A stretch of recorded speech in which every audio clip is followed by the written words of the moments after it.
The cold glow of Manhattan's winter lights shimmered against the polished black surface of the Mercedes S-Class as it rolled to a stop in front of the Plaza Hotel.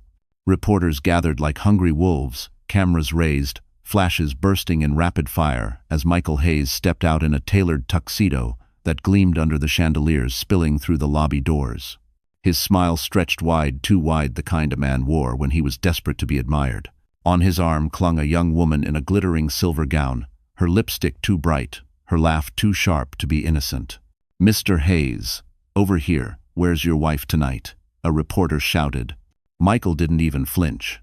He turned just enough to let the cameras catch his good side and said with a rehearsed chuckle, "My wife couldn't make it. But the show must go on, right?" The crowd laughed politely, though whispers rippled beneath the surface. Everyone knew Lauren Hayes had been at his side for every major event the past 7 years. Tonight, her absence was louder than the orchestra warming up inside. Inside the car, 2 blocks away, Lauren sat frozen in the back seat of an Uber, her fingers gripping the edge of her phone. She hadn't planned to watch the red carpet, but the live stream had appeared automatically thanks to the algorithm that still assumed she was interested in her husband's world. She watched Michael posing, preening, basking in attention, while the young woman pressed closer to him like she'd already claimed his shadow. Lauren's heart thudded painfully. She had spent the last month helping the planning committee behind the scenes, reviewing layouts, checking floral arrangements, even recommending the menu. She was supposed to be there not on the arm of her husband, not for vanity, but because she had poured her work and soul into this gala every year. But when she checked the guest list last night, her name was missing, completely erased. She had stared at the blank space where Lauren Hayes should have been, wondering if it was a mistake, until she found an email trail.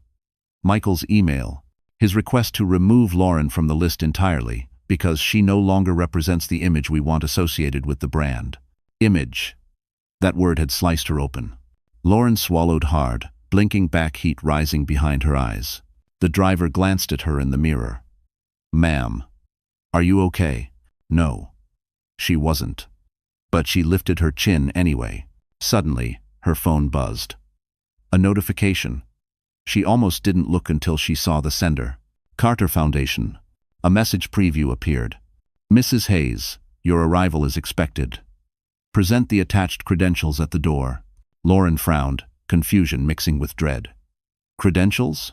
Expected? She hadn't told anyone she was coming. She hadn't planned to come at all. Her breath caught as she opened the attachment. It was a special access badge, and beneath it, one line glowed in elegant gold lettering. Major event sponsor, Lauren Hayes. Her voice trembled. This can't be real. But it was real. And inside the plaza, Michael had no idea that the woman he erased from the list was the same woman the entire gala was about to rise for. And the moment Lauren stepped out of that car, nothing in Michael's world would ever be the same. Lauren Hayes had always been the kind of woman people underestimated, soft-spoken, steady, the quiet force behind other people's brilliance. At 34, she had built a solid career as an event designer in Manhattan, weaving magic into every ballroom she touched. Clients adored her warmth, her calm under pressure, the way she understood atmosphere better than most architects. But the one person who should have valued her most, her own husband, treated her as if she were invisible. For years, Lauren had carried the weight of Michael's ambition on her back. She had polished his image, guided his speeches, introduced him to the right donors. Whenever he walked into a room, poised and confident, it was often Lauren who had put in countless hours to make sure the moment looked effortless. She wasn't resentful. She simply believed marriage meant supporta. But somewhere along the way, Michael stopped seeing her as a partner and began seeing her as a burden. It happened slowly at first, little criticisms disguised as suggestions. "Wear something more modern next time. You're too emotional. Don't speak so much at dinner. Let me handle the conversations." Each one stung, but Lauren learned to swallow the hurt. She convinced herself that Manhattan's elite world was stressful, and Michael was simply under pressure. Besides, she knew she didn't fit neatly into the glamorous circles he chased. She preferred bookstores to rooftop parties, warm sweaters to designer gowns, meaningful conversations to attention-seeking gossip. But there was a time when Michael adored those very things about her. They had met in Chicago years ago, long before Manhattan reshaped him. He was visiting for a business conference, and she was designing the floral arrangements for the event. He'd noticed her struggling with a heavy box and rushed to help, making a joke that instantly pulled a laugh out of her. He asked her to coffee. She said yes. And from that moment, it felt like their worlds clicked into place. He called her his calm, his home, his reason to breathe. Lauren often wondered when that man disappeared. The truth gnawed at her heart. Maybe he hadn't changed. Maybe she had simply ignored the signs for too long. As the Uber crept through the traffic near Fifth Avenue, Lauren stared at her reflection in the window. She had pulled her hair into a neat low bun, worn a soft camel coat over a simple dress. She looked practical, ordinary. The kind of woman who didn't make headlines. But she wasn't ashamed of that. What hurt wasn't her simplicity, it was how Michael used it against her. She pulled in a shaky breath. Why did he take me off the list? She whispered to herself. Deep down, she already knew the answer. A few nights earlier, while Michael thought she was asleep, she overheard him on the phone laughing softly, speaking in a low tone he once reserved only for her. His words were blurry, but one line cut straight through the dark. She's not the right look for the brand anymore. Lauren had lain still, staring at the ceiling, feeling something inside her splinter. She didn't confront him. She didn't cry. She simply turned her face to the wall and let the silence swallow her. Now, sitting in the back of the Uber with the Carter Foundation badge glowing on her phone, she felt something she hadn't felt in a long time, a tremor of power, faint but real. Benjamin Carter. It had been years since she last saw him. They had gone to college together, worked on charity projects, bonded over late-night coffees and design ideas. He had been earnest, brilliant, kind, with a quiet admiration for her that she always pretended not to notice. Life pulled them apart, but she remembered the way he used to look at her like she mattered. Why would he put her name on a sponsorship badge? Why tonight of all nights? Before she could process it, the driver slowed to the curb. "We're here, ma'am." Lauren looked up. The plaza's golden light sparkled against the winter sky, and for the first time in months, she felt her breath catch not from pain, but from possibility. She stepped out of the car, heart pounding, and just as her heels touched the pavement, someone called her name. The Plaza Hotel glowed like a palace carved from gold. Its iconic facade, dusted with a thin layer of winter frost, shimmered beneath the streetlights. Inside, the grand lobby buzzed with the polished confidence of Manhattan's elite men in tailored tuxedos, women in gowns that seemed poured from silk and diamonds, voices blending with the distant hum of a live orchestra warming up upstairs. Every inch of the place pulsed with money, status, and expectation. Lauren paused at the entrance, taking it in. The soaring ceilings, the marble floors reflecting the soft light of crystal chandeliers, the scent of luxury fresh lilies, mixed with the faintest hint of expensive perfume. She had walked through these halls dozens of times while helping design previous events, but tonight felt different. She was no longer a silent worker in the background. She was walking in as someone with a name, someone who mattered. At least, according to the badge glowing on her phone. A staff member approached her with a polite smile. "Good evening, ma'am. May I see your credentials?" Her throat tightened. This was the moment she feared. What if the badge wasn't real? What if someone had sent it by mistake? Or worse, as a cruel joke? Hands trembling slightly, she held out her phone. The staff member scanned the QR code. A soft beep. He blinked, straightened his posture instantly, and handed her a physical pass printed on thick matte paper. "Welcome, Mrs. Hayes. Please proceed to the grand ballroom. The committee has been expecting you." Lauren's breath caught. Expecting her. Tonight. Her.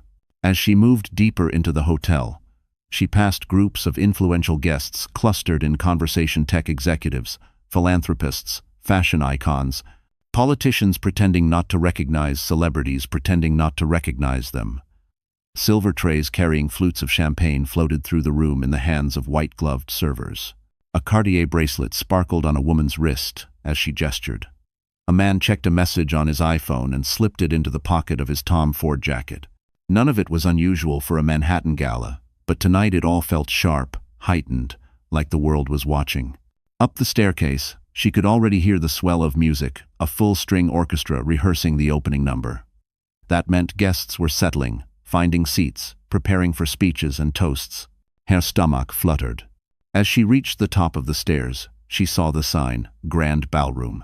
And standing beside the entrance was the gala's head of security, a broad-shouldered man in a black suit with an earpiece. He scanned each guest's badge before allowing them through. Lauren waited her turn, keeping her posture calm even though her heartbeat skittered. When her turn came, the guard scanned her badge, and his eyebrows shot up. He stepped aside immediately. "Mrs. Hayes, welcome. Your seat is in the sponsors section at the front." Front of the room Michael loved so much. The section he always pushed to get into, claiming it was where real power. Saturday. Lauren swallowed hard. The doors opened, and she stepped inside. The ballroom looked like a dream, towering arrangements of white orchids, candles flickering in tall glass vases, tables draped in ivory linen. The stage glowed beneath spotlights, the orchestra tuning their instruments. Everything was flawless, elegant, humming with anticipation. But across the room, she spotted something that made her blood run cold.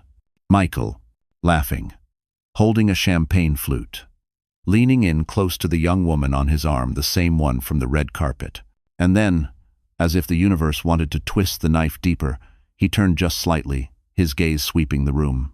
He didn't see Lauren yet, but she saw him, her fingers curled around the strap of her purse. Not because she wanted to approach him, but because something inside her shifted, quiet and fierce. She wasn't here to be erased. She wasn't here to beg. She was here because the gala, the same event Michael tried to keep her from, was about to put her name on display for the entire city. The orchestra began its opening flourish, the lights dimming in preparation. Lauren inhaled, and at that exact moment, someone gently touched her arm from behind. Lauren stiffened at the touch on her arm, but when she turned, it was only a server passing behind her with a tray of champagne. She exhaled shakily, pressing a hand to her chest. The ballroom was filling fast now, groups clustering, conversations rising, laughter echoing beneath the chandeliers. Still, she couldn't stop glancing toward the far side of the room toward him. Michael Hayes commanded attention the way some men breathed. He stood tall, his slick dark hair perfectly styled, his tuxedo tailored to broadcast success. The people surrounding him leaned in as if he were telling something brilliant, though Lauren knew his stories rarely held substance. What he had, what he always flaunted, was charm. Polished, curated charm that made strangers adore him and wives crumble quietly in parking lots. The young woman hanging on his arm, Sienna Monroe, looked barely past her mid-20s. She wore a sequined champagne gown that clung to her like a second skin, her blonde hair cascading in soft curls. Every time Michael whispered something in her ear, she giggled, tilting her head the way women do when they want to be chosen. Lauren watched, her stomach tightening. She remembered doing that once before she learned that giving Michael admiration only fed his hunger for more.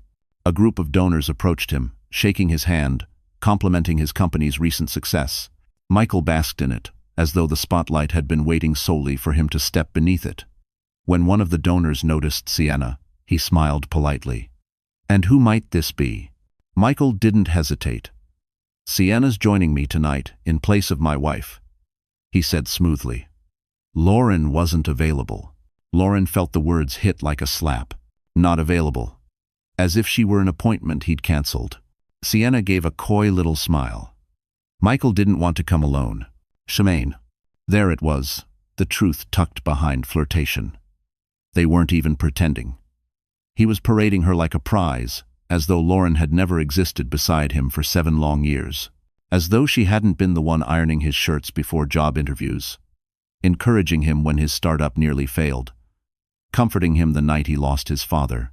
She had carried his fears, his hopes, his pride, only to watch him exchange her for something shiny and new. Michael glanced toward the entrance of the ballroom to check who was arriving next, and for a second, his eyes swept dangerously close to where Lauren stood. She ducked behind a cluster of guests, heart hammering. She didn't want him to see her yet not looking like this. Not before she understood why the committee had placed her name among the sponsors.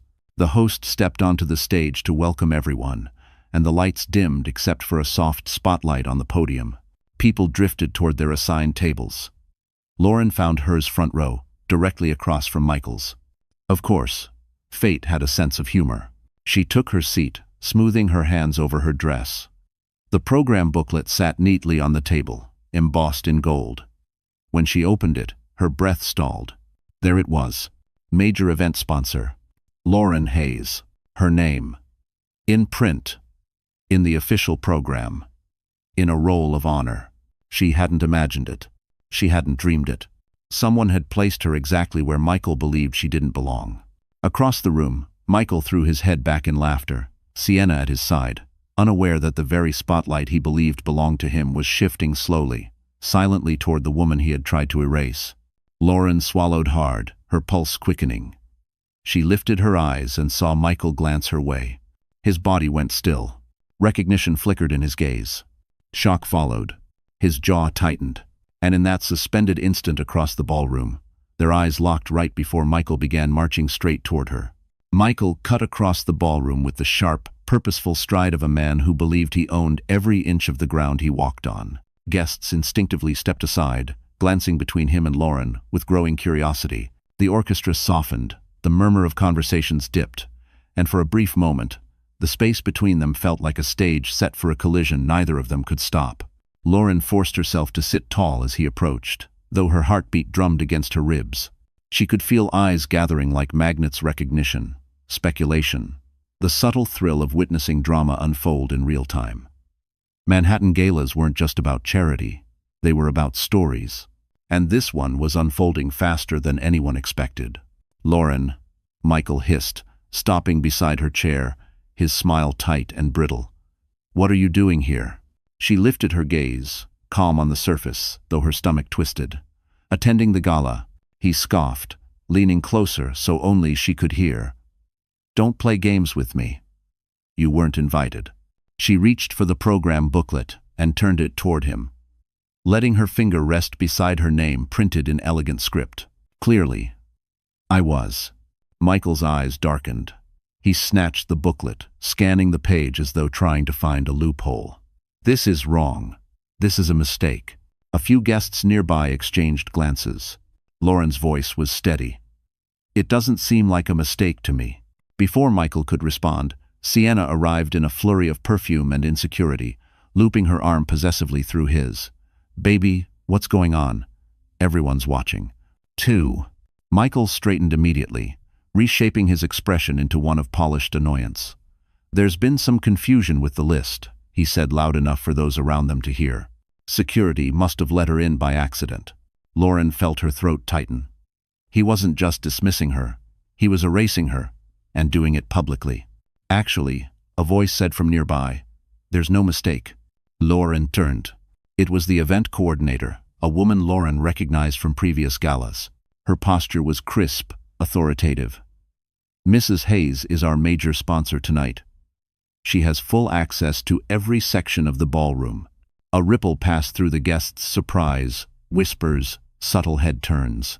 Michael's face drained of color. Sponsor? Sienna repeated, blinking rapidly. Like actual sponsor? The coordinator nodded. The primary one. Without her contribution, this event wouldn't have reached its fundraising threshold. Sienna's grip on Michael loosened. Lauren didn't move. She didn't need to. The truth was doing the work for her. Michael recovered quickly, too quickly. He forced a chuckle, patting Sienna's hand, as if none of this fazed him. Well, that must be a misunderstanding, he said, turning back to Lauren with icy confidence. Because Lauren doesn't have the resources to sponsor something of this scale. A low murmur rose around them. The insult hovered in the air, heavy and cutting. Lauren felt the words settle over her like dust, familiar pain, familiar disappointment. But before she could respond, the ballroom's microphone crackled as the host stepped on stage. Ladies and gentlemen, please take your seats. Our program is about to begin. And tonight, we have a very special acknowledgement for someone who helped make this gala possible, Jess. Michael smirked, leaning toward Lauren. Let's see how far you take this little act. Lauren didn't have to answer. The universe did it for her. Spotlights swept the ballroom, narrowing to a soft glow at the front where the sponsor's table was located directly where Lauren's Saturday. Cameras turned. Phones lifted. The host smiled brightly. Our deepest gratitude goes to our major event sponsor, Mrs. Lauren Hayes. A wave of applause erupted, echoing beneath the chandeliers. Michael froze. Sienna's hand slipped from his arm entirely. Lauren remained seated, the applause washing over her like a tide, steady, warm, undeniable. And through the thunder of clapping hands, Michael leaned in with a face carved from disbelief. "Lauren, what did you do?" he whispered. And that was the moment the room turned to witness their marriage truly unravel. The applause thundered around her. But Lauren felt strangely hollow inside, as if her body were a vase holding too many cracks. She kept her posture straight, eyes forward, but each clap echoed like a bruise forming beneath the skin. The host continued speaking, praising her contribution, her generosity, her support for children's literacy programs across New York, initiatives she genuinely believed in. Yet the words floated above her head like they were meant for someone else. Because all Lauren could feel was exhaustion. 7 years of marriage. 7 years of holding their life together. 7 years of shrinking herself small enough for Michael's ego to grow without limit. The applause wasn't validation. It was a reminder of how deeply she had disappeared to make him shine. She lowered her gaze to the tablecloth, her breath catching. A memory flashed through her mind, standing beside Michael at a previous gala, gently straightening his bow tie, whispering encouragement before his speech. He had cupped her cheek then, eyes soft, promising they were a team. Now he looked at her like she was something that had crawled onto his shoes. The contrast hurt more than any insult spoken aloud. Across the table, a couple whispered quietly, their eyes flicking to her with curiosity. Sienna stared at Lauren with something between confusion and fear, while Michael tried to compose himself, jaw clenched so tightly she could almost hear the tension crack. Lauren suddenly needed air. Her fingers dug into the table as she forced herself up from her chair, murmuring a quiet excuse to the person beside her. She slipped away before anyone could stop her, weaving through clusters of polished guests who seemed to glow beneath the ballroom lights while her own vision blurred. The hallway outside felt colder, quieter. She leaned against the wall, one hand pressed to her stomach, fighting the ache rising in her throat. Her breathing became shallow, uneven. The weight of everything, Michael's betrayal, the humiliation, the sudden spotlight, crushed her like a stone. Her phone buzzed in her clutch, startling her.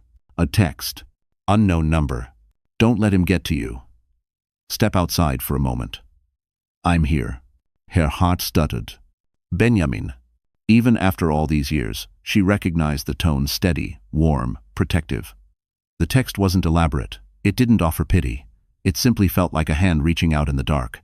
Lauren blinked back tears and slipped out a side door leading toward the terrace overlooking the city. Cold winter air swept over her skin, making her shiver. But the quiet was a relief sharper than anything she'd felt all night. She gripped the stone railing and let herself breathe. From here, she could see the Manhattan skyline shimmering like a crown.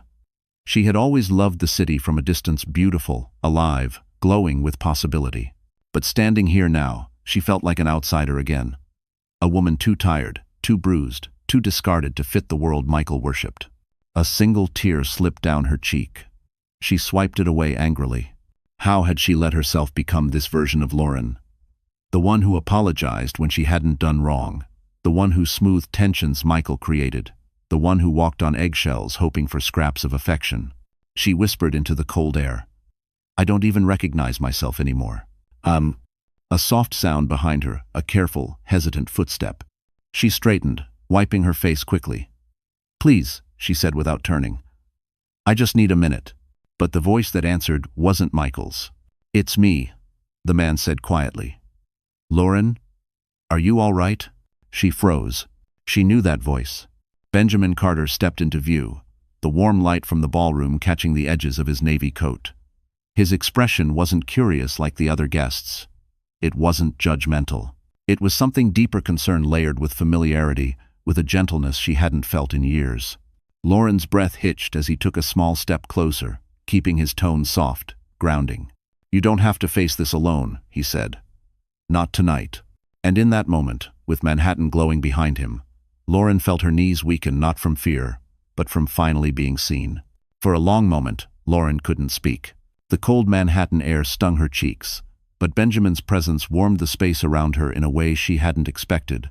He had always carried a quiet strength, nothing loud, nothing boastful, but steady, solid, reliable. A contrast so sharp to Michael's polished theatrics that it almost hurt to look at him. "Ben," she finally whispered, her voice shaking. "Why are you here?" He offered a faint smile, something soft and reassuring. "This gala means a lot to my foundation, and so do the people behind it." Lauren frowned. "But the badge, the sponsorship, I didn't donate anything." "I don't understand." Benjamin stepped beside her, leaving just enough space so she didn't feel overwhelmed. "I know," he said gently.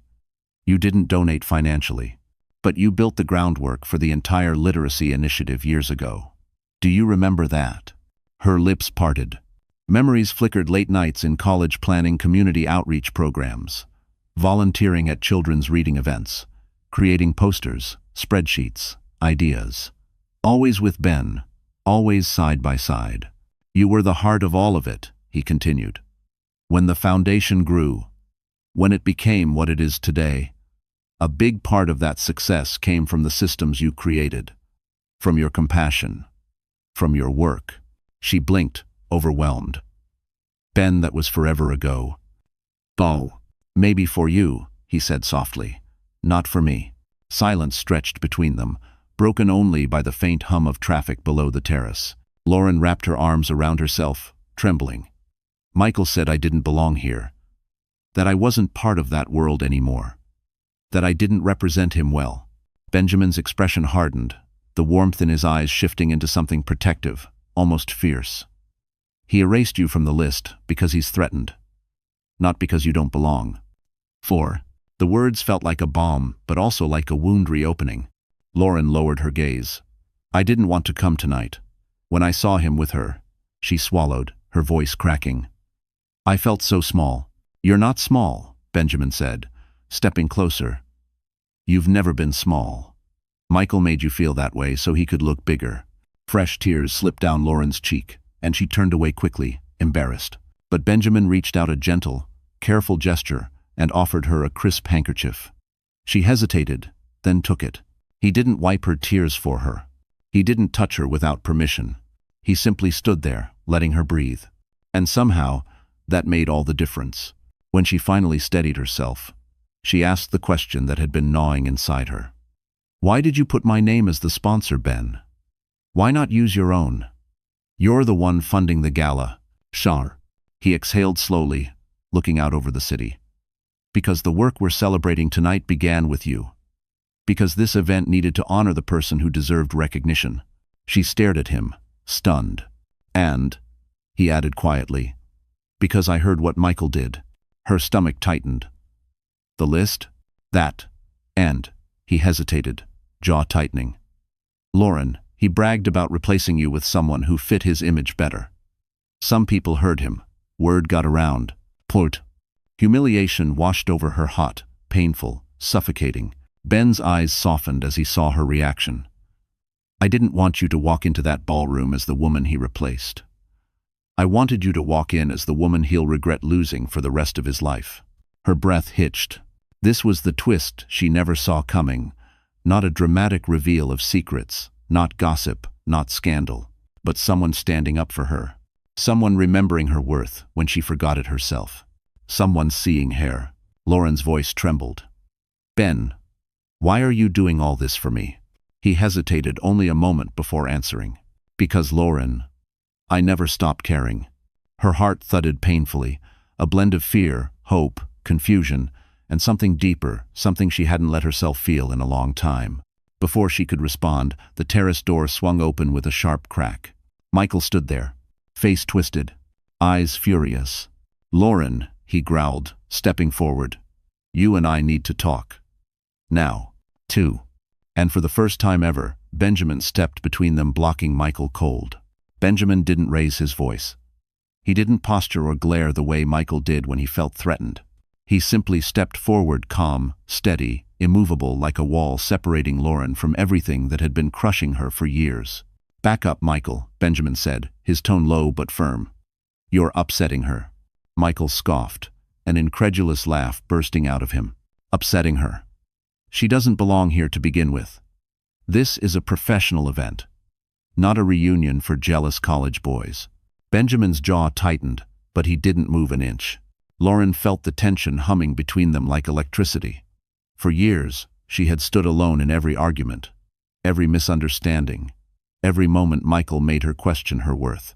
Tonight, someone finally stood with her. It was a strange feeling, foreign, comforting, terrifying. But it was also a spark of something she thought she had lost forever. Her voice, when it emerged, was thin but steady. "Michael, I don't want to talk to you right now." He snapped his head toward her. "Lauren, don't embarrass yourself. Come with me. We need to fix this before the donors think you're a four." "Think she's what?" Benjamin cut in sharply. "A woman who's finally being recognized for work you spent years taking credit for?" Michael's face reddened, his arrogance straining beneath humiliation. "Stay out of this. This is between my wife and me." Lauren let out a breath she didn't know she was holding. "Ex-wife," she whispered. Michael froze. The word hung in the icy air between them. Lauren felt it vibrate through her bones.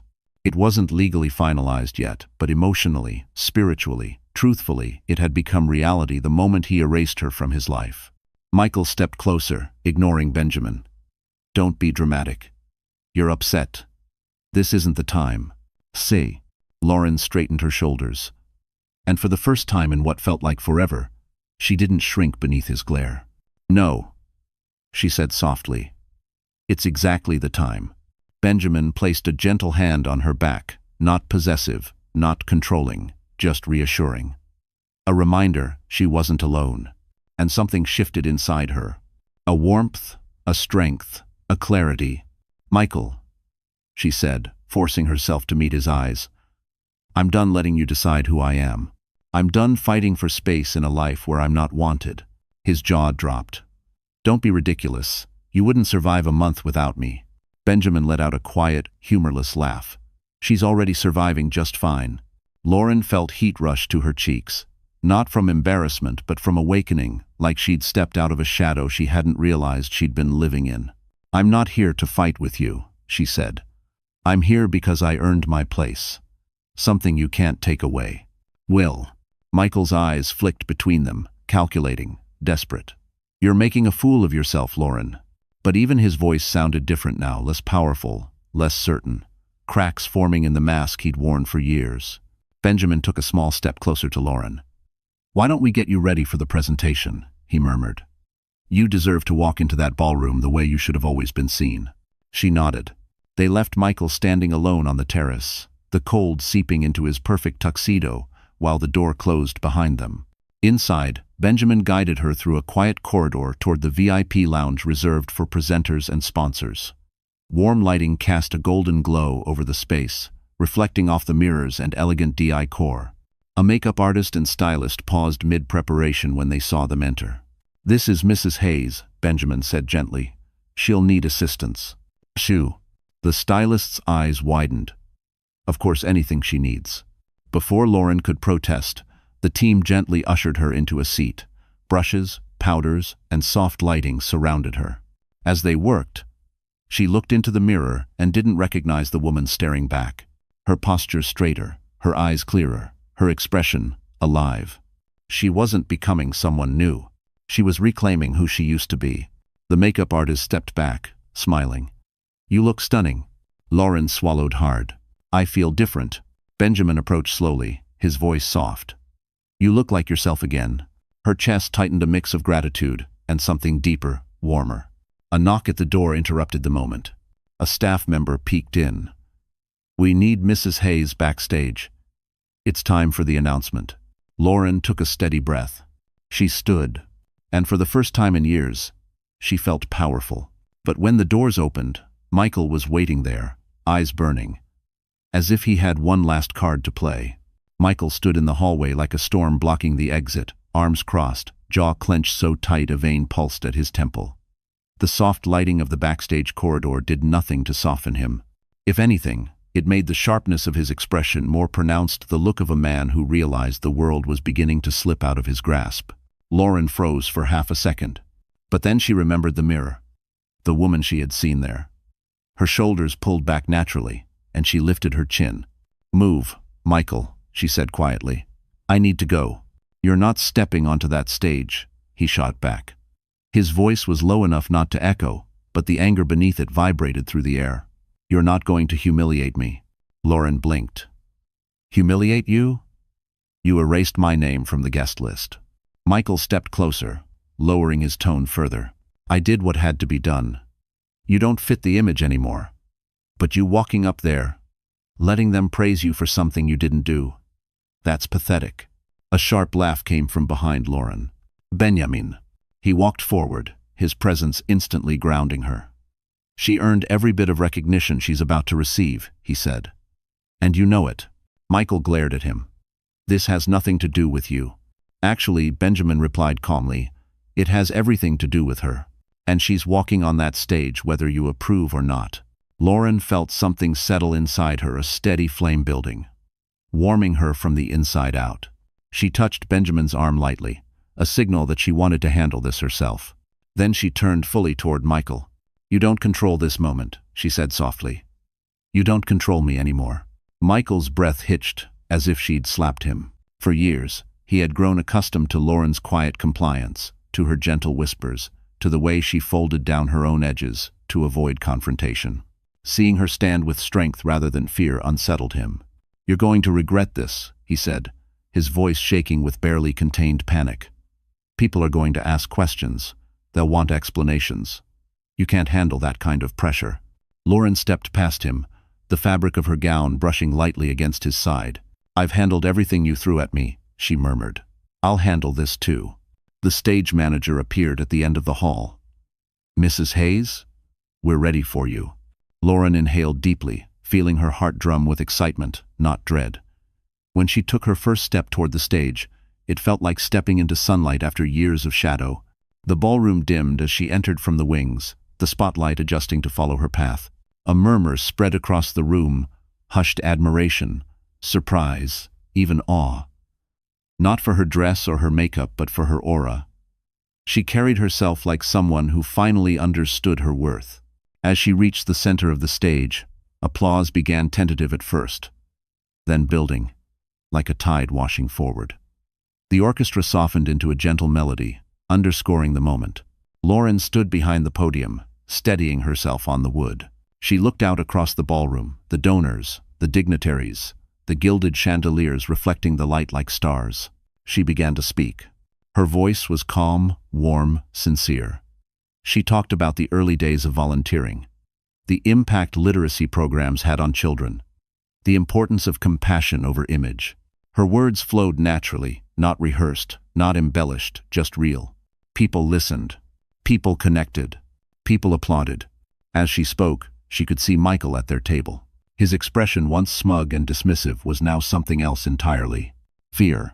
Because the room wasn't looking at him. They were looking at her. When Lauren finished, the ballroom erupted into a standing ovation. Hundreds of people rising for her. For the woman Michael tried to erase. For the woman he thought he'd broken beyond repair. Lauren felt the applause vibrate through her chest. She had never been applauded like this firsthand. Never been seen so clearly, valued so publicly. Benjamin was standing too, smiling with quiet pride. She stepped back from the podium, heart pounding with something electric. But as she walked off stage, the applause fading behind her, a staff member rushed toward her, breathless. Mrs. Hayes, she said urgently, you need to see this immediately. It's about your husband. Lauren's pulse jumped, and when the woman handed her a folded document, Michael's darkest secret spilled out before her eyes. Lauren stared down at the folded document in her hand, her fingers trembling slightly as she opened it. The thick ivory paper, stamped with an official seal, felt heavier than it should. She scanned the first few lines, and her breath caught. Unauthorized fund transfers. Misallocated donor money. Transactions routed through shell accounts. Michael Hayes listed as the approving officer for every single one. It wasn't just embarrassing. It was criminal. Where did this come from? She whispered. The staff member lowered her voice. A whistleblower from your husband's company delivered it to the committee. They said the board has been investigating him quietly for months. Tonight, the evidence reached us. Lauren's heartbeat thudded painfully in her ears. Michael had always been arrogant, reckless, hungry for status, but she never imagined he would risk fraud charges. She felt a wave of nausea rise. Why are you giving this to me? Lauren asked, struggling to breathe. Because, the woman said, You're the sponsor of this event, and the committee believes you deserve to know before we take action." Before she could respond, a harsh voice cut through the hallway. "What the hell do you think you're doing?" Michael stormed toward her, his tie loosened, his expression contorted with fury. He ripped the document from her hands, scanning it quickly before glaring up with wild disbelief. "Who gave you this?" he barked. Lauren held her ground. "You tell me. Because it looks like you've been stealing donor money." Michael's face contorted. "That's false. This is taken out of context. These were strategic reallocations. Reallocations don't involve offshore accounts," Benjamin said, stepping forward from behind Lauren. "We both know what this is." Michael swung around. "Stay out of it. This is between me and my wife. Shan, ex-wife." Lauren corrected, her voice steady despite the quake inside her. Michael's eyes flashed, wounded pride sharpening into venom. "You think you can stand here looking pretty and pretending you're better than me now?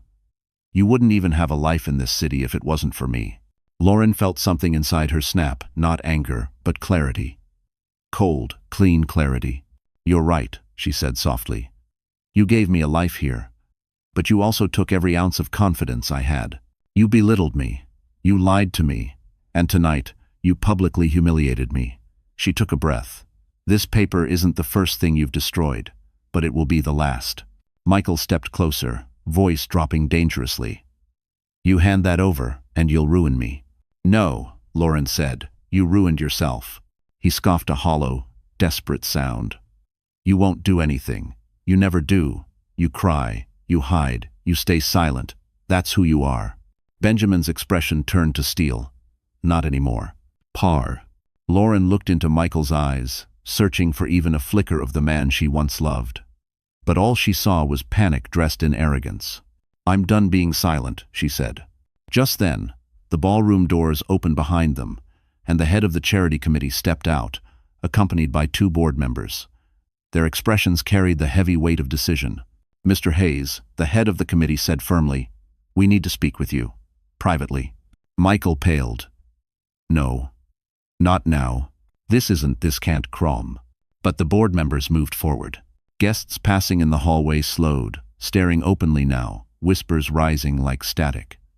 The fall of a golden man, and the rise of the wife he tried to erase, was unfolding right before their eyes. Lauren felt her chest tighten not with fear, but with something close to release. Benjamin placed a hand on her back, grounding her. "Are you okay?" "I think," she whispered, "for the first time in a long time, yes." "Show." But then, another committee member rushed out of the ballroom, breathless. "Mrs. Hayes," she called into the hallway, eyes wide. "You need to come back inside. Someone just made an announcement about you on stage." Lauren's brow furrowed. "About me?" The woman nodded urgently. "Yes. And the entire ballroom is waiting for your response." The moment Lauren stepped back into the ballroom, energy shifted. Conversations dimmed, heads turned. Whispered ripples spread from table to table, as eyes followed her across the gleaming floor. The orchestra played softly, the lights a warm halo above her, but the air felt charged like the room itself had been holding its breath until she returned. At the podium stood the chairman of the charity committee, a distinguished man in his 60s with silver hair and a calm, authoritative presence. He offered Lauren a respectful nod as she approached. "Mrs. Hayes," he said into the microphone, "thank you for returning. Before you left the room, we were preparing to make an announcement." He paused, letting the silence settle. "One that concerns your contributions, past and present." The ballroom grew still. Lauren stopped a few feet from the stage, her hands clasped tightly. "Contributions?" she murmured. Benjamin had caught up behind her, staying close enough to steady her without crowding her. She felt his quiet support like a warm anchor between her shoulder blades. The chairman gestured toward the large screen behind him. "Throughout the evening, we honored the generosity of those who helped build and sustain this event. But what we haven't shared yet." The screen flickered, illuminating the ballroom with soft light. "Is the foundation this work stands on." Lauren watched, bewildered. Suddenly, photos appeared, grainy but heartfelt images of college-aged volunteers organizing book drives, tutoring children, and setting up literacy booths at community fairs, and in nearly every one of them, there she was, younger, hopeful, smiling brightly with her hair pulled back in a messy ponytail, sometimes holding a clipboard, sometimes reading to a child, sometimes laughing with Benjamin in the background. Lauren gasped. She hadn't seen these pictures in years. In the early days, the chairman said warmly, before the Carter Foundation became one of the most respected philanthropic names in New York, these programs were built by a small, passionate group of volunteers. Among them, one person distinguished herself not only with creativity and dedication, but with heart. The screen zoomed in on a photo of a younger Lauren painting a mural for a children's reading corner, her face lit with joy. This woman, the chairman continued, created the blueprint for what became our literacy initiative. The strategies she drafted, the connections she built, the countless hours she invested. Without her, this foundation would not be what it is today. A hush swept the room. Even the clinking of glasses stilled. Lauren's throat tightened. She had forgotten. Not the work, never that, but how deeply she'd once loved building something meaningful, something real, something that wasn't about image or status or being enough for someone else. She never sought recognition, the chairman said. But tonight, we believe it's time she receives it. He smiled gently. Ladies and gentlemen, it is my honor to acknowledge the original architect of this program, Mrs. Lauren Hayes. A wave of applause rose, warmer, deeper, more genuine than before. It wrapped around her like a long-lost embrace. Lauren stood frozen, tears burning behind her eyes, unable to speak. Then another voice rang out. A familiar one. Benjamin. He stepped onto the stage, not taking the microphone, but speaking directly to the crowd with the sincerity only he could carry. I wouldn't be standing here today if it weren't for her. He glanced at Lauren, something unspoken shimmering between them. She believed in this long before anyone else did. Even before I did. The room murmured with admiration. Lauren pressed a hand to her chest, overwhelmed. She could feel Michael's stare from across the ballroom, shock, confusion, and something bitter twisting beneath it. But for the first time in years, his reaction didn't matter. This moment wasn't about him. It was about her. The chairman lowered the microphone, indicating the stage was now hers. Mrs. Hayes, would you like to say anything? Lauren hesitated. She wasn't ready, not after the confrontation, not after the revelations, not while still shaking inside.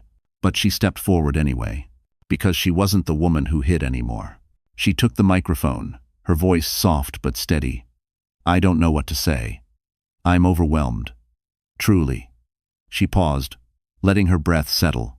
But if tonight has taught me anything, it's that what we build with kindness never disappears. Even when we do. The audience leaned in, moved. She lifted her chin.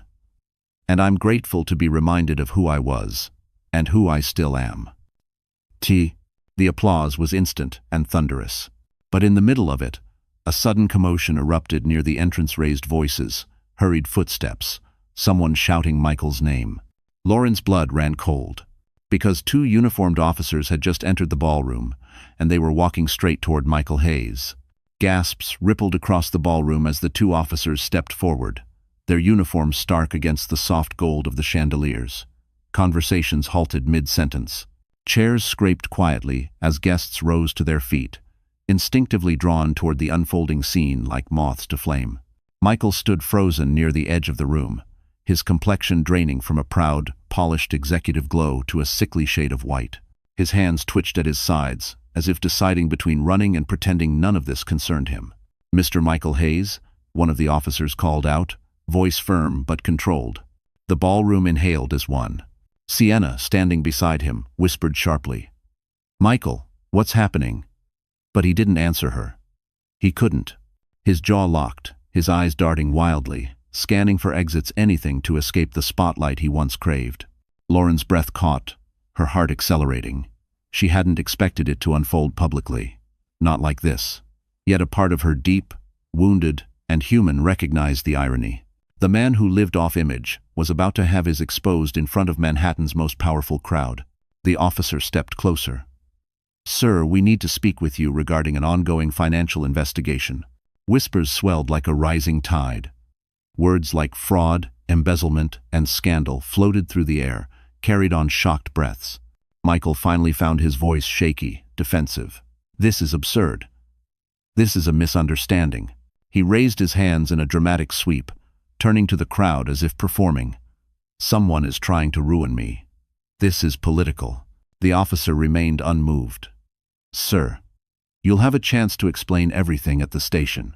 Sienna stepped back slowly, her expression twisting from confusion to horror as she put distance between them. Her hand slid off his arm like it burned her. Michael saw it. Sienna, baby, don't leave. Don't you dare walk away, he hissed. She froze. You told me everything was under control. He grabbed her wrist, too hard. She yanked it back. You lied, she whispered, low and cold. You lied about everything. The room watched, as Michael's fade cracked completely. No, he spat. It's Lauren. It's always been Lauren. She's doing this, she's trying to destroy me. A collective murmur spread. Dozens of eyes turned to Lauren, whose stomach twisted not with guilt, but with a heavy, aching disbelief. After everything he'd done, even now he used her as a shield. Benjamin stepped forward before she could react. She didn't create those documents, he said, voice calm but cutting. Your own people did. And they came here because even they couldn't cover for you anymore. Michael's rage flickered, collapsing under the weight of truth. The officers stepped in. Mr. Hayes, please turn around. No, Michael barked, panic flaring. You can't do this in front of all these people. I'm respected. Turn around, the officer repeated. His voice had the finality of a closing door. Michael's shoulders sagged. Defeat real, raw defeat settled over him. Slowly, grudgingly, he turned. The officers secured the cuffs with a soft metallic click that echoed louder than the orchestra had all night. Gasps, murmurs, phones raised discreetly. His downfall was no longer a private failure, it had become a public reckoning. Sienna backed away into the crowd, disappearing without a backward glance. The officers began walking him toward the exit. Michael twisted his head, eyes locking onto Lauren's. You did this, he seethed. You think they care about you? You think anyone does? Lauren held his gaze. Her voice was gentle, almost mournful. No, Michael. You did this to yourself. For the first time, he looked small. Small in a way his arrogance had once disguised. Small in a way truth could no longer hide. As the ballroom doors opened and swallowed him, a strange silence settled, a silence of justice, of closure, of a chapter ending at last. Benjamin stepped beside Lauren, voice soft. You okay? She exhaled shakily. I don't know. He touched her arm lightly. This isn't your burden anymore. Maybe it wasn't. Maybe it never truly had been. But before Lauren could fully process the weight lifting off her shoulders, the chairman approached with a grave but urgent expression. Mrs. Hayes, he said, there's something else you need to know. Something involving the future of this program and your role in it. Lauren blinked, startled. My role? He nodded. Yes. Because tonight, the board made a decision and it concerns you directly. Lauren stared at the chairman, unsure if she'd heard him correctly. The applause, the arrest, the chaos, all of it still echoed inside her, leaving her unsteady, as if she were standing on shifting ground. Benjamin took a small step closer, quietly protective, but careful not to overshadow her. What do you mean, a decision? Lauren asked. The chairman offered a gentle smile, the kind reserved for moments that carried weight. Mrs. Hayes, would you walk with me? He said, gesturing toward a quieter corridor leading away from the crowd. Benjamin nodded for her to go, promising with a look that he'd be right here when she returned. She followed the chairman down the hallway, her heels tapping softly against the marble. The noise of the ballroom faded behind them, replaced with a stillness that made Lauren's pulse louder in her ears. When they reached a small private lounge, the chairman motioned for her to sit. She did, folding her hands in her lap like she used to do before presenting a design proposal, except tonight, she had no idea what she was preparing for. Mrs. Hayes, he began, I've been with this organization for more than 20 years. I've met extraordinary people, visionaries, donors, leaders. But your story tonight, it reminded me of something many of us forget. Lauren blinked. What is that? That the heart behind a mission matters more than the money funding it. She swallowed hard. I just did what I could back then. I never imagined it would matter years later.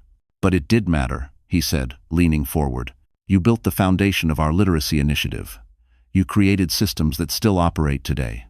And more importantly, you inspired people, including Benjamin. Her breath caught at the mention of his name. The chairman continued. Tonight, the board saw what you represent: integrity, resilience, and an understanding of our work that goes beyond numbers or titles. Lauren shook her head gently. I'm not a leader. I'm just someone who volunteered. Everything you've built, it's so much bigger now. That's precisely why we need someone like you, he said. She stared at him, confused. Need me? He smiled, warm and steady. The board voted tonight to restructure our leadership team, and they unanimously agreed to offer you the position of senior advisor for program development. Lauren's mouth parted in shock. I don't know what to say. It's a paid role, he added. Flexible hours. Creative authority. You'd help shape the future of our education programs. Your history with the foundation makes you uniquely qualified. Lauren felt her eyes sting. For years, she had been told she wasn't enough, not polished enough, not glamorous enough, not the right image for the world Michael worshipped. Yet here sat a leader of one of Manhattan's most respected foundations, telling her she was wanted, needed, valued. Why me? She whispered. The chairman regarded her with a sincerity that softened her heart. Because you walked into that ballroom tonight carrying the weight of humiliation, and turned it into purpose. Because when you spoke on stage, people listened not out of obligation, but out of respect. And because strength like yours doesn't come from power, it comes from surviving what should have broken you. Lauren wiped a tear that slipped down her cheek. I don't know if I'm ready. Why? No one ever feels ready for the moments that change their life, he said kindly. But they still come. She let the words sink in. After so many years of living in Michael's shadow, she felt the shape of her own future forming solid, bright, hers. A life she could build, not borrow. After a long moment, she inhaled deeply. Yes, she said softly. I'd be honored. The chairman's smile widened. We're grateful to have you. Joe? He stood and opened the door, gesturing for her to return to the ballroom. Come. There are people eager to congratulate you. As Lauren stepped back into the hallway, something inside her felt newly aligned, steady, confident, whole. She no longer felt like a woman holding her breath. She felt like one finally exhaling. But as she approached the ballroom doors, she noticed Benjamin waiting for her, hands clasped, expression unreadable. When he saw her, he exhaled slowly, as if he'd been holding his breath too. What happened? He asked gently. Lauren smiled, her eyes warm. They offered me a position. A real one. With the foundation. Benjamin's eyes softened in a way she had never seen before. I'm proud of you, more than you know. She felt her heart lift right before he stepped closer, voice dropping to a tender, vulnerable register. There's something I need to tell you too. See. Because what happened tonight made me realize I can't keep holding back anymore. For a moment, Lauren couldn't breathe. Benjamin stood only a few feet away. But the weight of his words, I can't keep holding back anymore, hung between them like a fragile, glowing thread. His eyes held something she hadn't seen in years. Not pity, not admiration. Something deeper, something she wasn't sure she was ready to name. But before she could speak, a commotion erupted near the ballroom entrance. Voices raised, sharp, panicked. Benjamin instinctively stepped in front of her, shielding her from whatever new wave of chaos was brewing. The crowd shifted like a restless sea turning, whispering, dividing. And then Lauren saw him. Michael, disheveled, red-faced, angrier than she had ever seen him. He had somehow slipped away from the officers long enough to barge back into the ballroom. His tie hung crooked around his neck. His hair, usually perfect, was mussed from stress and rage. The polished executive mask had completely shattered. Lauren, he shouted, ignoring the horrified stares of donors and board members. You can't walk away from me. Not after everything. Guests backed up, giving him a wide, uneasy circle. This wasn't the smooth, charming CEO they knew. This was a man unraveling in real time. Lauren's stomach tightened, but she stepped slightly out from behind Benjamin. She wouldn't hide. Not tonight. You need to leave, she said firmly, her voice projecting across the ballroom with surprising strength. No, Michael barked. Not until you hear me. He stumbled forward, pointing an accusing finger at Benjamin. This is his fault. He turned you against me. He's always wanted you. And you. He jabbed the air in her direction. You're letting him win because you're too weak to think for yourself. A collective gasp rippled through the room. Benjamin's expression changed, no longer calm, no longer measured. It was the protective, barely restrained fury of a man who had reached his limits. But before he could respond, Lauren lifted a hand lightly, silently asking him to let her handle this. She turned to Michael, her voice steady. Weak? I stayed with you when you belittled me. When you lied. When you made me feel invisible. That wasn't weakness. That was loyalty. Love. Her throat tightened, but she didn't look away. But staying with you now, that would be weakness. A murmur of agreement swept through the watching crowd. Michael's chest heaved. His world, once so tightly controlled, was slipping through his fingers like sand. You think you're better than me now? Because these people clapped for you? Because you have a fancy title and a pity job? It's not pity, the chairman said sharply from behind the podium. It's merit. Something you may not recognize. Michael spun toward him, unhinged. You're all hypocrites. Security moved swiftly but cautiously, positioning themselves along the edges of the room. Lauren felt Benjamin inch closer, not touching her, but close enough to shield her if Michael lunged. She could feel the tension radiating off him. He was giving her space, but every muscle in his body was ready. Michael staggered forward, voice cracking. Lauren, we can fix this. We can still fix us. Just tell them you didn't mean for this to happen. Tell them I'm not the villain. The words broke something inside her, not because they tempted her, but because she realized he truly didn't understand. There is no US left to fix, she said softly. And you became the villain all on your own. Michael's face twisted, pain, denial, pride, anger all clashing inside him like a storm he could no longer control. You're going to regret this, he whispered, voice trembling. You think he cares about you? He jerked his chin toward Benjamin. He's using you. Just watch. He'll leave too. Lauren didn't react. She didn't flinch. She simply stood there, steady, grounded, whole for the first time in years. Security stepped forward. Mr. Hayes, you need to come with us. Michael's gaze darted wildly around the room, desperate for an ally. But every person he looked at turned away. Even Sienna had vanished. He was alone, utterly alone. And in that moment, he seemed to finally realize it. As officers reached for him, he pointed one last shaking finger at Lauren. You're making a mistake, he whispered. Lauren lifted her chin. No, I'm finally making a choice. Security seized his arms and escorted him out. No applause followed this time, just a heavy silence filled with consequence. Benjamin turned to Lauren slowly, his voice low. You handled that with more grace than he ever deserved. She exhaled, feeling years of weight lift from her chest. I'm just tired of shrinking. Fine is. Benjamin's expression softened, deep, warm, proud. Then don't shrink anymore. But before she could answer, a familiar voice echoed from the DJ booth. Ladies and gentlemen, please welcome our new senior advisor, Mrs. Lauren Hayes, to the dance floor. Lauren froze. Benjamin looked at her, and slowly he extended his hand. May I have this dance? For a long, suspended second, Lauren simply stared at Benjamin's outstretched hand. The ballroom lights softened around them, casting a warm glow over the polished floor.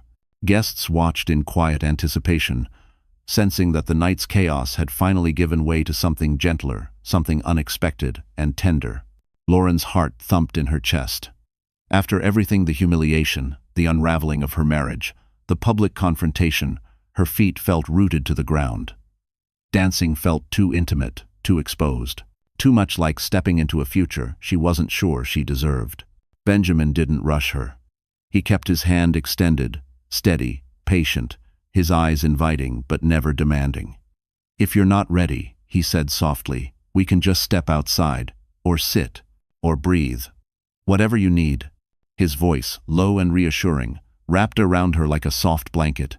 It wasn't pressure, it was presence. That was the difference. Michael commanded. Benjamin offered. Lauren drew a slow breath, feeling her heartbeat calm in the warmth of his sincerity. I haven't danced in a long time, she admitted quietly. His lips curved into a knowing smile. Then, "It's my honor to remind you." A flush warmed her cheeks. Slowly, hesitantly, she slid her hand into his. His fingers closed around hers, gentle, warm, grounding. A collective sigh of relief moved through the watching crowd, and the orchestra, sensing the shift, began to play a softer, more romantic melody. Benjamin guided her onto the center of the dance floor. His hand settled respectfully against her upper back, careful not to crowd her. She placed her other hand lightly on his shoulder. At first, their movements felt cautious, tentative, two people learning how to inhabit the same moment. But then something shifted. Lauren exhaled, and Benjamin gently pulled her a fraction closer, not enough to startle, just enough to let her know she was safe. "You don't have to be strong right now," he murmured. "Just be." She let her head tilt slightly toward him, her cheek brushing the faint fabric of his suit. The scent of cedar and something clean, Benjamin's scent, wrapped around her. It wasn't overwhelming like Michael's expensive colognes. It was subtle, comforting, familiar. "Thank you," she whispered, her voice barely audible. "For what?" he asked. "For being here." Benjamin's thumb brushed a soft arc along the back of her hand. "Lauren, I've wanted to be here for years. I just didn't want to get in the way of your life." "You weren't in the way," she said quietly. "I just didn't see myself clearly back then." "You do now," he replied. "And it's a beautiful thing to witness." Lauren felt emotions swell in her chest: vulnerability, gratitude, a gentle ache for the years she'd lost to someone who never truly valued her. But also hope, a fragile, flickering hope that maybe, just maybe, she still had room in her heart for something new. As they danced, guests offered smiles and nods of encouragement. Some wiped tears. They weren't watching a scandal anymore. They were watching a woman rise gracefully, defiantly, into a new chapter. Lauren lifted her gaze to Benjamin's. His eyes were warm, steady, full of unspoken admiration. "Ben," she murmured, unsure how to begin. But before she could finish, someone cleared their throat behind them. It was the chairman again, this time with a subtle, amused smile. "Mrs. Hayes," he said, "I don't mean to interrupt your dance, but several donors are asking for you. They'd like to congratulate you personally." Lauren blinked, surprised. "Me? Of course you," he chuckled. "You're the highlight of the night." Benjamin looked at her with a spark of pride. "See? I told you." "5." Lauren laughed softly, a sound she hadn't heard from herself in a long time. She turned back toward the chairman, ready to step away, but before she could move, Benjamin gently tightened his hold, leaning close enough for only her to hear. "I'll let you go," he whispered, "if you promise you'll come back." Lauren's breath caught. "Ben," she murmured, her cheeks warming. He smiled softly. "Take your time. I'm not going anywhere." "Zand." She stepped back, heart full, breath unsteady, then turned toward the waiting donors. But as she walked away, a figure emerged at the far edge of the ballroom, someone watching her with an expression she couldn't quite read. And when the figure stepped forward into the light, Lauren felt her entire body go still. The figure stepped fully into the light, and Lauren's breath caught in her throat. It wasn't Michael. It was her mother, Elaine Hayes, a woman who rarely traveled, rarely left Chicago, whose gentle nature had always been the quiet compass of Lauren's life. She stood near the ballroom entrance, wrapped in a soft navy shawl, her eyes shimmering with tenderness and worry. "Mom?" Lauren whispered, disbelief softening her voice. Elaine opened her arms. "Come here, sweetheart." Lauren moved without thinking, the world around her falling away. She stepped into her mother's embrace, the familiar warmth grounding her, soothing her in ways nothing else could. The steady beat of her mother's heart felt like home, something stable after a night of earthquakes. "Oh, honey," Elaine murmured as she held her close. "I saw the live stream. Everything you went through tonight." Lauren swallowed hard, the last few hours crashing over her in a wave of exhaustion and relief. "Mom, I didn't expect. How did you get here so fast?" Elaine brushed a hand through her daughter's hair. "You called me last week. Your voice was different. Cracked. I knew something wasn't right. And then tonight, when the news showed Michael being escorted out." She shook her head gently. No mother would stay home after seeing her child endure that. Lauren's eyes stung. "I'm okay," she whispered, though her voice trembled. Her mother pulled back slightly, giving her a long, searching look. "Are you?" The question lingered, not accusing, not demanding, but inviting honesty. And for the first time in years, Lauren allowed herself to tell the truth. "I'm tired," she admitted. "I'm so tired of fighting to be seen, tired of shrinking, tired of fixing everything alone." Her voice cracked softly. "But I feel different tonight. Stronger, lighter. For the first time, I feel like I'm stepping out of something dark." "One." Elaine cupped her cheek gently. "That's because you finally stopped carrying someone else's weight. Sweetheart, you gave more to that marriage than anyone could have. But now you get to give to yourself." Lauren inhaled shakily. "I don't even know where to start." "One small step at a time," her mother said warmly. "Maybe start by remembering who Lauren was before she became Mrs. Hayes." The words struck deep, because somewhere along the way, she had lost herself entirely, but tonight, she had caught a glimpse of the woman she used to be. A woman who had dreams, passions, purpose, and suddenly, the ache in her chest loosened. Elaine looked around the ballroom, her expression softening. "And I saw the way that man looked at you." Lauren's cheeks warmed. "I'm not saying anything," Elaine said with a mischievous glint. "I'm just acknowledging it." "Are?" Lauren laughed lightly, something small and sweet breaking through her exhaustion. "Ben has been supportive. And patient," Elaine added. "Very patient." Before Lauren could respond, a staff member approached politely. "Mrs. Hayes, the donors are still waiting to speak with you." Lauren nodded. "Of course, I'll be right there." She squeezed her mother's hand. "Stay, please." "Always," Elaine said. As Lauren returned to the ballroom floor, a sense of calm washed over her. Guests greeted her warmly. Several praised her courage, her poise, her grace under the strain of the night. She smiled, thanked them, listened present in a way she hadn't been in years. Eventually, she found a quiet corner and sank into a seat, her body sinking deeper into a sense of release. Her clutch buzzed softly, a reminder of the real world beyond this gilded room. She pulled out her iPhone, a message from an unknown number. The text read, "Mrs. Hayes, we've uncovered more irregularities tied to your husband. This concerns your personal assets. We need to speak with you immediately." Lauren's heart skipped. "Personal assets?" She typed back quickly. "Who is this?" A moment later, a reply came. "This is your husband's financial investigator. And you need to see the documents before he does." Lauren looked up, scanning the ballroom instinctively. Something cold rippled down her spine.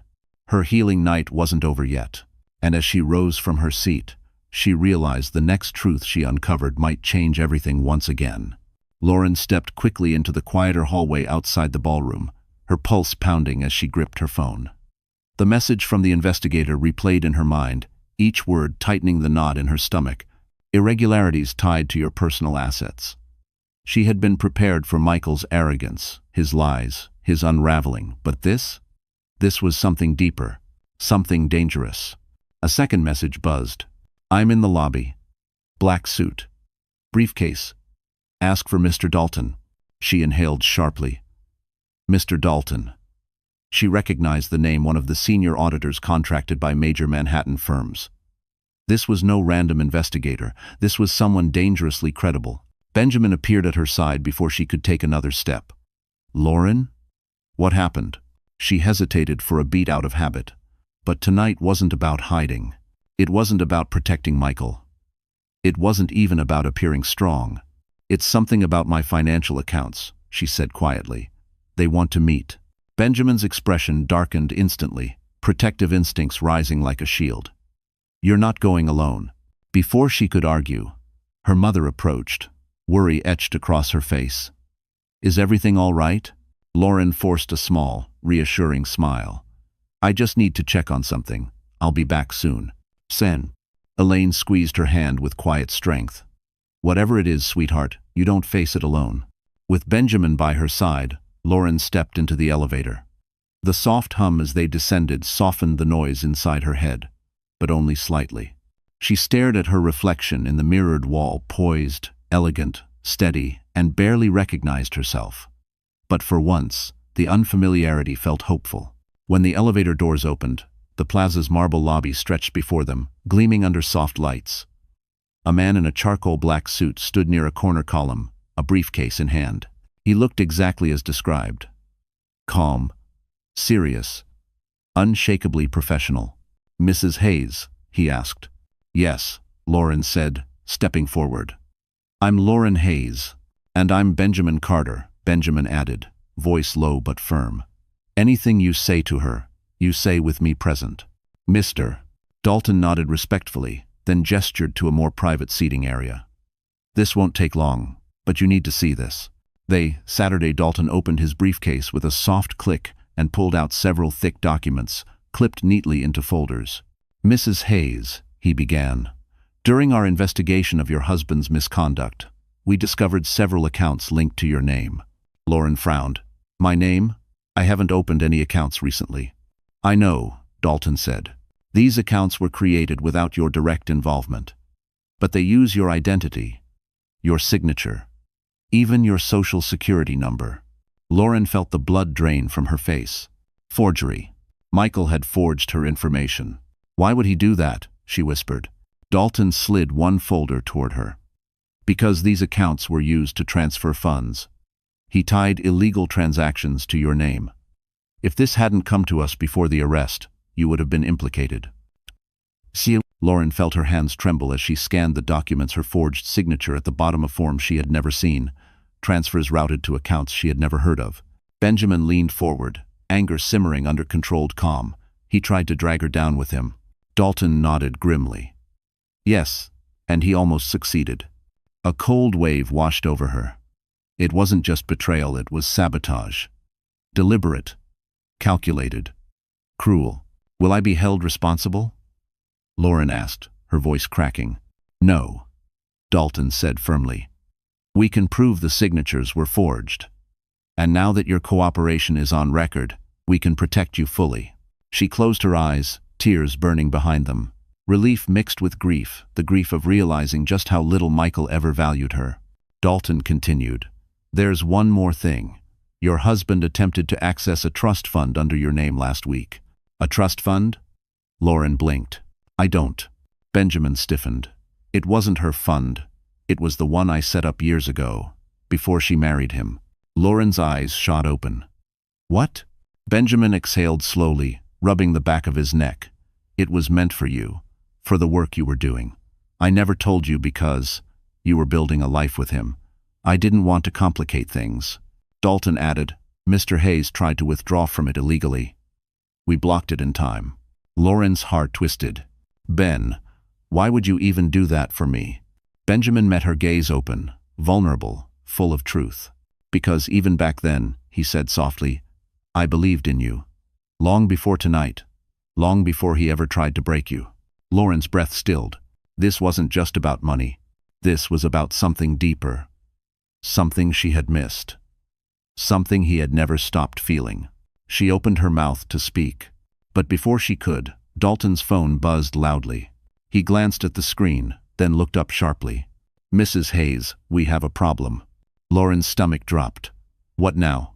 Dalton stood, urgency tightening his features. "Michael's lawyers just filed an emergency claim, and he's trying to shift blame directly onto you." Lauren felt the world tilt, her pulse hammering against her ribs. "He's what?" she breathed. Dalton snapped his briefcase shut and lowered his voice. "Michael's legal team filed an emergency motion claiming you authorized the transfers. They're trying to redirect the investigation toward you, make it look like you were the one siphoning donor money." Lauren's blood ran cold. "But you just said the signatures were forged." "They were," Dalton confirmed. "But the filing means the court must review it. If they push hard enough, it could delay clearing your name. And if the media gets to the documents before we do." His jaw tightened. "It could get very messy." Benjamin stood abruptly, fury simmering beneath the calm exterior he usually wore. "So he's trying to bury her to save himself." "Exactly," Dalton said. "This is his last desperate move before he's fully cornered." Lauren rubbed her forehead, feeling a headache pulse behind her eyes. "How is this even possible?" "He's in custody." "His lawyers aren't," Dalton replied. "Michael built his whole life on manipulation. Tonight didn't break that habit, it just made him reckless." Benjamin moved closer, placing a gentle hand on the back of her chair. Lauren, you're not going through this alone. Whatever he files, whatever he tries, he won't succeed. Dalton slid another document toward her. There's only one way to shut this down quickly. You need to sign a formal declaration disputing every forged account and authorize us to submit the original documents from the Foundation's investigation. With this, plus your testimony, we can undo his filing before it causes real damage. Lauren's hands trembled slightly as she reached for the pen laid before her. The Mont Blanc felt heavy, weighted by everything she'd endured: years of gaslighting, accusations, shrinking herself just to keep peace. She took a deep breath and signed. Even her signature felt different now, stronger, steadier. Dalton reviewed it, nodding. Good, we'll submit it immediately. I'll also notify the committee that you're cooperating fully. That protects you publicly if any accusations leak. Lauren swallowed. Thank you. Dalton rose. One more thing, he added quietly. Once this is over, you should consider filing charges of your own. Identity fraud, forgery, financial abuse. You have grounds. Lauren stared down at her hands, the same hands that once ironed Michael's shirts, typed his emails, held their marriage together. Now they were holding the evidence of his betrayal. I'll think about it, she whispered. Dalton nodded and stepped away to make calls. The lobby fell quiet around her. Lauren slowly leaned back, feeling the tension slowly ease from her shoulders. Benjamin, still standing beside her, studied her carefully. Are you all right? Lauren let out a slow, shaky exhale. I don't know how I'm supposed to feel. Part of me is furious. Part of me is numb. And part of me... She trailed off. Part of you what? Benjamin asked gently. She looked up at him, her voice soft. Part of me is relieved it's all out in the open. Benjamin's features softened. It needed to come out, Lauren. You've lived in the dark for too long. She gave a small, weary smile. I guess I have. He pulled a chair closer, sitting beside her. You've handled everything tonight with more grace than most people manage in a lifetime. You didn't lash out. You didn't break. You stood your ground. Pie. Lauren laughed weakly. It didn't feel graceful. It was, he said simply. Heat rose in her chest, warm, comforting, unfamiliar. Ben, everything you did tonight, the sponsorship, the trust fund, standing up for me, why? He met her gaze, his voice quiet but filled with conviction. Because people like you deserve someone in their corner. And because loving you. He hesitated, breath catching. Was never something I stopped doing. Lauren froze. Her heart stuttered. Benjamin looked away for a moment, gathering himself. I know the timing is terrible. I know you've been through hell tonight. But I won't pretend anymore. Not after seeing what you survived. Lauren's lips parted, her pulse fluttering like wings. Ben, she whispered. Before she could finish, the elevator chimed behind them. Elaine stepped out wide-eyed, breathless. Lauren, she said urgently, you need to come upstairs. Now. Lauren stood instantly. Mom? What happened? Elaine swallowed, glancing between her daughter and Benjamin. It's about Michael, she said softly. Benjamin tensed. What now? Elaine took a breath. His lawyers are here. And they're demanding to speak with Lauren privately. Lauren followed her mother and Benjamin toward the private conference suite on the mezzanine level of the plaza, her pulse thudding in her throat. The world outside the ballroom had grown quieter, more sterile, the hallway lights casting long reflections on the polished marble. Every step she took felt heavier, like she was walking toward the final knot in a rope she'd been tangled in for years. Two men in tailored navy suits waited outside the suite. Their briefcases sat neatly by their polished shoes, but their faces were strained, tight with urgency. When they saw Lauren, they straightened. Mrs. Hayes, the taller one, said stiffly, "We represent your husband." Benjamin immediately tensed beside her. "She's not speaking to anyone without me present." The shorter lawyer raised a hand. "We're not here to harass Mrs. Hayes. We need her cooperation to protect her." Lauren frowned. "Protect me? From what?" "I thought Michael's motion was meant to hurt me." "It was," the taller lawyer admitted. "But things have changed." He opened the suite door and gestured inside. "Please." V. Lauren hesitated, but Benjamin gave a reassuring nod, staying glued to her side. Elaine followed quietly, refusing to leave her daughter alone. Once inside, the door shut with a soft thud. The air felt thick, heavy with the gravity of whatever was coming. The lawyers exchanged looks, then the taller one spoke first. "Mrs. Hayes, your husband's actions tonight were desperate, irrational, but in custody." He paused, choosing his words carefully.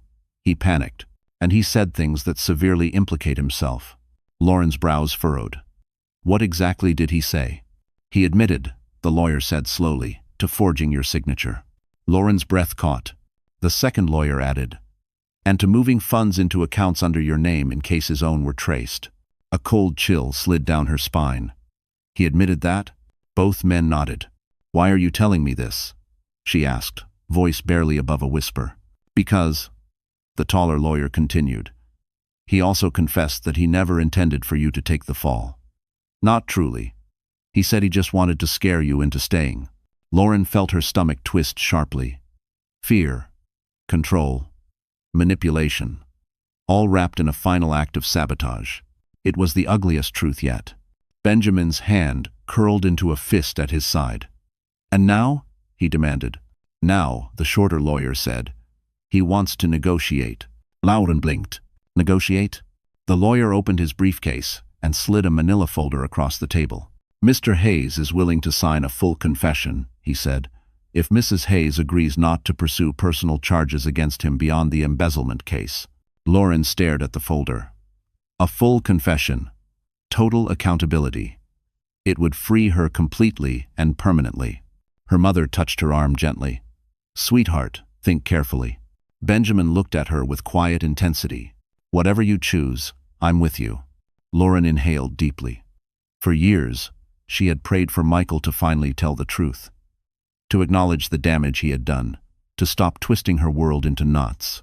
But the reality of holding that power, now the ability to decide his fate, felt heavy, like a weight she didn't ask for but couldn't ignore. She opened the folder. Inside was a typed statement, already signed. Michael's confession. His lies dismantled by his own pen. Her hands trembled faintly. "I won't pursue personal charges," she said quietly. "Not because he deserves mercy, but because I deserve peace." Benjamin exhaled softly, admiration flickering in his eyes. The lawyers nodded, relieved. "Then we will file this immediately." "Mrs. Hayes, you are officially cleared." Completely. A breath she didn't know she'd been holding released from her chest. Cleared. Free. Finally. The lawyers collected their things and left swiftly. As the door closed behind them, silence fell, a thick, emotional quiet that washed over Lauren like warm water. Elaine pulled her into a soft embrace. "You did the right thing, sweetheart." Lauren's throat tightened. "I feel lighter." Benjamin stepped closer. "You should. You just won a war you never asked for." She looked up at him, really looked, and something inside her softened, unraveled, rewove. His presence felt like shelter, and she realized she was no longer afraid of what came next. Before she could speak, a staff member rushed into the room, breathless. "Mrs. Hayes, there's something happening downstairs." Lauren blinked. "What now?" The woman smiled breathlessly. "The entire ballroom is chanting your name. They want you back." The chant rose from the ballroom like a tide, gentle at first, then growing in strength, in warmth, in unity. "Lauren, Lauren, Lauren." It echoed up the staircase, carried by hundreds of voices filled with admiration, relief, and something deeper, respect. Real, earned respect. Lauren stood frozen for a moment inside the conference suite, her hands still resting on the manila folder containing Michael's confession. The same man who once made her feel invisible had finally been overshadowed, not by scandal, not by pity, but by the woman he tried so hard to dim. Elaine squeezed her daughter's hand. "They're calling for you, sweetheart." Benjamin stepped beside her, his expression soft but proud. "You deserve this moment. Every second of it." Lauren inhaled deeply, straightening her shoulders. She wasn't trembling anymore. She wasn't uncertain. The weight that had sat on her chest for years, fear, shame, exhaustion, seemed to lift as she took her first step toward the door. They walked together down the corridor, but when they reached the top of the staircase, Lauren paused. "I need to go in alone," she said quietly. Benjamin searched her eyes, then nodded. "I'll be right behind you." Elaine kissed her cheek. Go shine. Lauren gathered her dress, placed a hand on the railing, and descended the marble staircase. The ballroom fell into a hush as soon as she appeared at the landing. Then, like a spark igniting dry wood, the room erupted into applause, loud, thunderous, emotional. She reached the final step, and a donor stepped aside reverently, creating a path straight to the stage. As she walked, people reached out to touch her hand, offer hugs, whisper words of kindness. You inspired us tonight. You stood tall. You showed what real strength looks like. Lauren felt tears sting her eyes, not of sadness, but of release. When she reached the stage, the chairman immediately handed her the microphone. Mrs. Hayes, he said warmly, everyone here wants to hear from you. Lauren looked out at the crowd, the same crowd that once watched her unravel, now watching her rise. Her voice, when she spoke, was steady and warm. Tonight has been overwhelming, she began, the room instantly quieting. Not because of what I lost, but because of what I found. She glanced toward the back of the room, where Benjamin stood. Their eyes met, and something soft bloomed in her chest. I found clarity, strength, and a reminder that a person's worth is never defined by someone who fails to see it. A few people nodded, others wiped tears. For years, I thought love meant making yourself smaller, she continued. Now I know love, real love, helps you grow. Doesn't dim you. Doesn't break you. Doesn't bury you. The crowd murmured in agreement. And thanks to you all, I'm stepping into a new beginning. Not as someone's wife, not as someone's shadow, but as myself. Far. The applause returned, warm, heartfelt, rising like a wave that lifted her higher.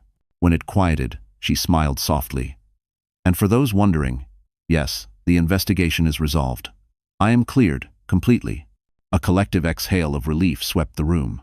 She smiled, her voice turning lighter. Now, enough about the hard things. Shall we celebrate? Laughter rippled across the ballroom. The orchestra began to play again as guests returned to the floor. Lauren stepped down from the stage, her heart full, her spirit calm. Benjamin met her halfway. You were incredible, he said softly. She smiled. I feel free. He took a breath, then gently offered his hand again. Then, maybe now, you're ready for the part I wanted to tell you earlier. Lauren tilted her head. What part? He stepped closer, his voice low, hopeful. That I'd like the chance to show you the kind of love you always deserved. Her breath caught. Warmth spread through her chest, slow, tender, unforced. Ben, she whispered. He took her hand, thumb brushing lightly against her skin. No pressure, no rushing. Just a beginning. If you want it. Lauren gazed at him, feeling her heart settle into something steady and sure. Yes, she breathed, I want it. He smiled soft, deep, real. And when he drew her gently into his arms, the ballroom lights dimmed, the music swelled, and applause washed over them like a blessing. After everything she had survived, Lauren finally stepped into a life that was hers. Her new beginning. Her justice. Her joy. But as the night glittered around them, a staff member hurried toward the stage, holding a sealed envelope addressed to Lauren Hayes, marked, Urgent. So, that's where our story closes tonight. And if you are still here with me, right now, listening until the final moment, then something in this journey must have touched your heart in a way words alone can't describe. Maybe it reminded you of your own strength. Maybe it whispered to a part of you that's been quiet for too long. Lauren's story isn't just drama, it's a mirror. It shows us that walking away from what breaks us is not weakness, but courage. Marcus Aurelius once wrote, "The impediment to action advances action. What stands in the way becomes the way." And that's exactly what healing looks like. Sometimes life doesn't protect us from pain, it shapes us through it. Sometimes the betrayal we fear becomes the doorway we needed. If tonight's story made you breathe deeper, think differently, or feel even a small spark of hope, then stay with us. Like this video, share it with someone who might need it, and don't forget to subscribe. Our little corner here is for people who feel deeply, who rise slowly, and who deserve so much more than the world ever told them. And remember, you're not alone. I'm right here with you.